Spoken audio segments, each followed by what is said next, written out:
next in right here. Hi, what's your name? Rob. How you doing, Rob? Not bad. Yourself? Yes, I do. I'd like to know what sparked Neil to pick up a guitar in the first place. A music song? What was it? Neil, what sparked you to pick up a guitar in the first place? I was already good at playing a plastic ukulele and was moving up. There's no particular song that you heard and said, that's it? No. Yeah. Well, what happened? There was a banjo in the middle, though, right? Ukulele, banjo, and then guitar. Yeah, I had the banjo, too. Right. Banjo uke. Right. I used to sing Bury Me Out on the Prairie.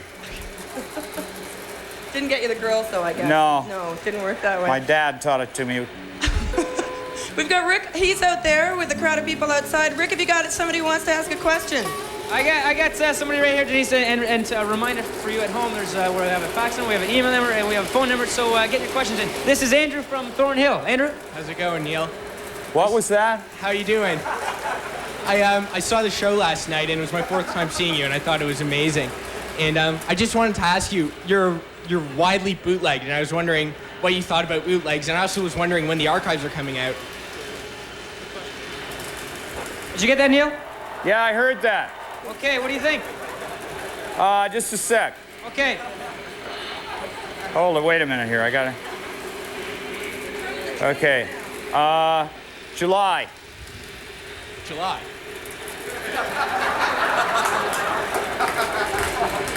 The whole autobiographical set is coming out in July? No, just the first part. Just the first part, okay. This has got to be quite an undertaking. I hear it's taken about 6 years to put this thing together. Right, and we're going to try to actually start work on it in a couple of days and finish it by July. Good luck. We've got a Speaker's Corner questions for you. These come from all across the country. If you want to look at that monitor, you'll be able to see it. Oh, okay, that's where it is. Okay. Well, maybe not. Listen carefully.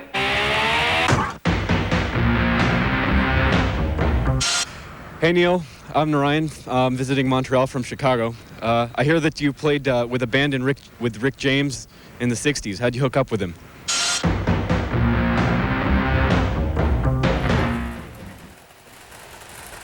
Do I answer now? Okay. Yes, I did play with Rick James in the 60s, right here in Canada, right here in Toronto, on Yorkville Avenue and on Avenue Road, and in a couple of high schools. And the name of the band was the Minor Birds. And I met Rick through my friend Bruce Palmer, who was the bass player in the Minor Birds, who eventually went on to Buffalo Springfield with me. And actually, Rick and I shared an apartment on Charles Street for a couple of months before the band broke up, and we sold John Craig Eaton's equipment and left.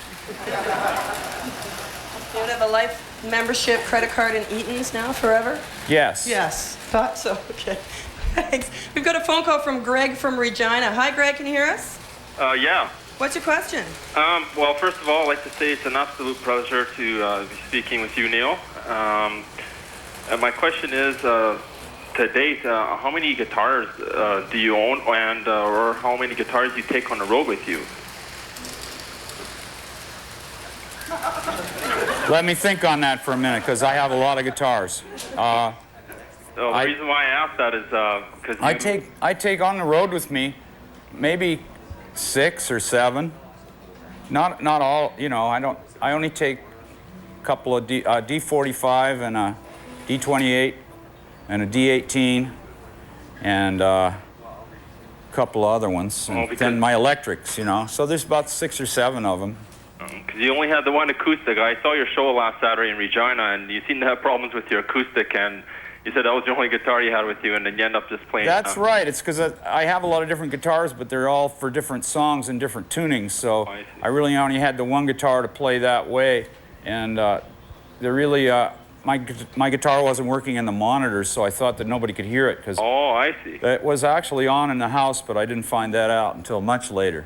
Yeah, it sounded fine out where we were sitting, but. Yeah. Well, why didn't you say something? Well, I was waving, but you weren't looking that way. See, it's a lonely job out there fumbling around in front of all you people. I hear you. Thanks, Greg. I've got a fax here from Corey Matheson in Truro, Nova Scotia. She says, Neil, I was wondering, it's a numbers game here, guitars, how many antique cars you have and what your favorite car is, and do you still have any of your old hearses? Wow. Are we going to get into how many animals I have after Probably this? next, yeah. Okay. Watch out, Michael Jackson. Here I come. I don't know how many cars I have. I have a lot of cars because I don't sell cars. And people usually dispose of their automobiles as they go through them in life. And I've been driving for about 35 years or something now. But I've kept every car, you see.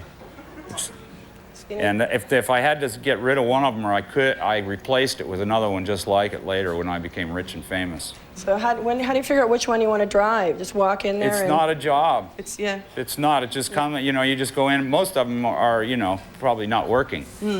So that narrows it down to maybe one or two. Pretty well, yeah. Okay. We've got an email question for you. And the email's probably going to come up on one of these monitors so I can actually see it. Okay. And, okay, Neil. Neil. I know you're aware of the existence of a community of your fans linked via the internet who call themselves Rusties. It's a group of about 1,000+ people who all have one thing in common, a love for you and your music you make. My question is twofold. What do you think of the Rust community and the support they give to both you and the Bridge School? And have you or any of your associates ever monitored the discussions on the Rust community? What do I think of the Rust community?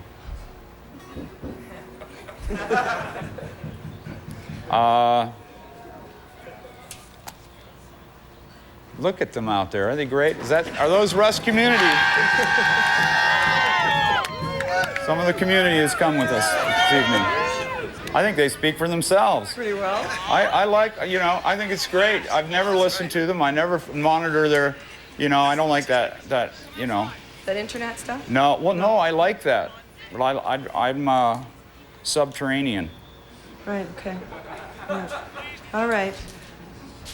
Rust never sleeps. Yeah, no, I like that thing. If I watched and listened to what everybody said, I would be even crazier now than I appear to be. Well, then we're going to try and shelter you from some of it. Okay? Thank you. By going to a commercial. We'll be right back on Neil TV.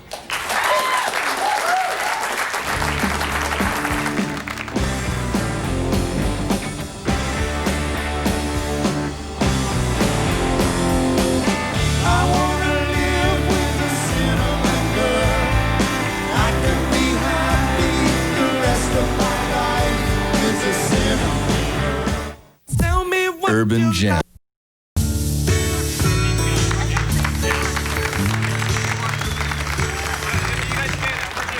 can get a hold of us, okay? And this is how you do it. There's all kinds of ways. Get your pen out. Pay attention. Here it is. If you would like to interact with Neil Young for questions and comments, the toll-free number to call is 1-800-265-MUCH. That's 1-800-265-6824. By fax, the number to call is area code 416-591-MUCH. That's area code 416-591-6824. You can also communicate with Neil by email at neiltv@muchmusic.com. That's how you do it. And right now, Rick is outside with people who are trying to communicate telepathically through the window. Luckily, we've sent a microphone out there. Rick, have you got a question? I have a microphone out here. I'm the rookie. I'm out here. We have a question from Graham. Markham, Graham? Markham, that's it. Hi, Neil.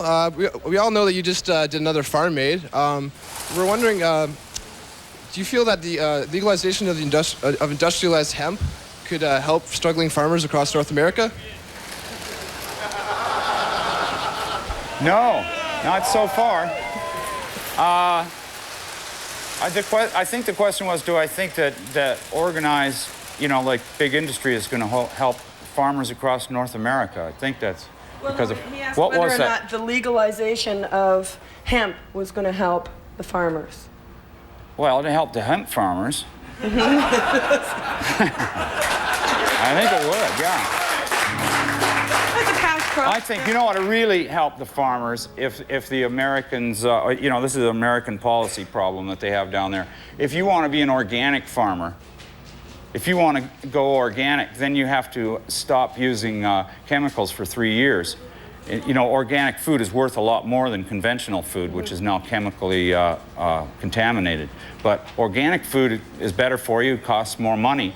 But to be certified organic, you have to go for 3 years without any chemicals on the land, and during that 3 years you get no government subsidies or no bank loans, because to get the bank loans or to maintain the existing bank loans, you have to use chemicals.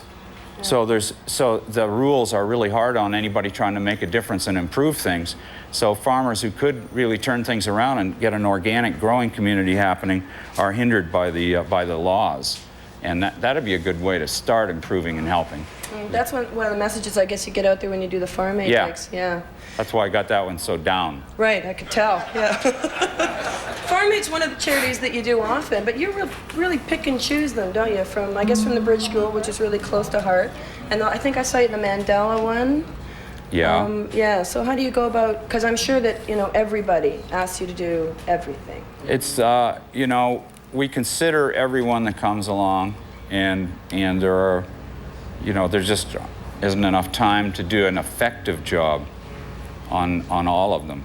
Yeah. And so I choose the ones that mean something to me, that I think I can really be of a help on a long-term basis, not just a short-term kind of a thing. You know, where Mandela, that was an exception to that rule. Yeah. Yeah, it was pretty exciting, actually, when all that happened. Oh, we've got Rick outside. We want to go back to Rick. Oh, we've got a Speaker's Corner with Rick. Here we go. We're going to head down to Speaker's Corner down here. Hopefully everyone is nice and warm inside there. Let's go down here and see what we have. See what we have in here. Do you have a question for Neil? Yes, I do. Neil, I was just wondering why some of your best albums are out of print and you can't get them, like On the Beach and Reactor. And also I have a little movie for you, too, that I made about Oh Mimi when I was up there last year. Cool. Edmonton. Okay, so why are those good albums that you like not in print? Because I haven't authorized them to be done yet, because I didn't like the quality of the CDs that were already out.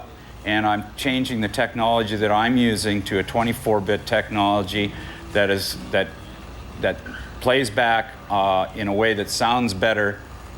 Even on a 16-bit CD, it sounds better than the others, and it's noticeably better to me. So I'm starting over again and transferring everything to 24-bit and using this HD CD process to release all my masters from the very beginning. And it's starting in July, and I'm going to go through them all chronologically and put them all out with the original artwork and in a set. That's a massive undertaking. Yeah, that's what we've been working on for a while. Yeah? Can you really notice a difference in the sound quality? Absolutely. Yeah. I mean, I was so depressed when I heard the way my stuff sounded when you transferred it to digital from the analog. Mm-hmm. See, now there is no analog, so you never get to hear the difference. Right. But when you heard the difference, you started off, and then, you know, so it bothered me enough so that I kept looking to find the right technology and also record the stuff in a way so that in 20 years from now, when we have 24-bit CDs and everything, and a 24-bit is even slow, at least I'll have a 24-bit master instead of a 16-bit master. Right, great.